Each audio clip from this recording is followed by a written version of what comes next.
After the lightning victories of Russian troops on the territory of Ukraine in the first days of the military operations, Russian forces and their allies are now focused on performing tactical tasks on the separate battlefields. There are fewer and fewer statements about Russian armed forces taking control over the cities, but the strategy of the Russian military leadership is becoming more and more distinct, at least in the short term. While securing the occupied territories, Russian troops are primarily aimed at taking control over the areas in eastern Ukraine, which Russia has recognized as territories of the DPR and LPR. First of all, this includes the mopping up in Mariupol and the encirclement, followed by the destruction of the AFU grouping in the Donbass region. After a series of failed attempts to organize humanitarian corridors for civilians from the blockaded city of Mariupol, the joint Russian and DPR forces entered the city and began mopping up operations. The DPR PM is operating in the Vostochny district on the left bank of the city, where the main forces of the Ukrainian nationalist battalions are deployed. Russian forces entered the city from the northern and eastern directions. On March 9th, the DPR People's Militia reported the destruction of the base of the Azov Nationalist Battalion in the region. About 30 vehicles, 5 armored vehicles, and ammunition and fuel depots were reportedly destroyed.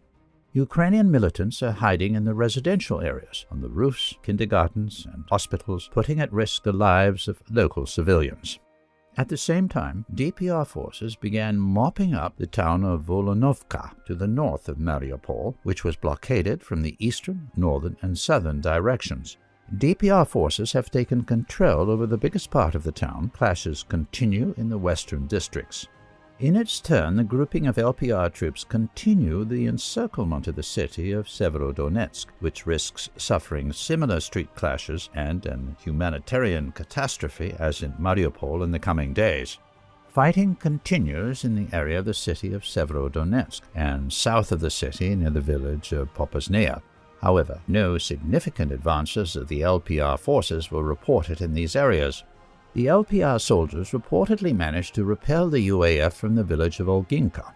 If confirmed, this is an important step towards the village of Bakhmut and cutting off the road to the city of Severodonetsk. On the front lines, the situation is relatively stable. Russian forces are steadily encircling the capital of Ukraine without shelling the city. Following the recent advance of the Russian grouping from the eastern direction, clashes continue with the UAF continuing in areas of Brovary and Boryspil in the east and in the area of Fastov in the southwest. In the northeast of the country, the situation remains unchanged. Trench clashes continue on the outskirts of Kharkiv. Russian forces are not in a hurry to enter the city of Mykolaiv and are strengthening their positions around the city. Sporadic clashes are reported in the area. Odessa is waiting for the landing of the Russian assault forces. Meanwhile, neither Kiev nor Moscow announced the upcoming next round of negotiations after the parties failed to reach any significant agreements on March 7th, and agreements on providing humanitarian corridors collapsed due to Kiev's inability to control the fighters of the nationalist battalions in the blockaded cities.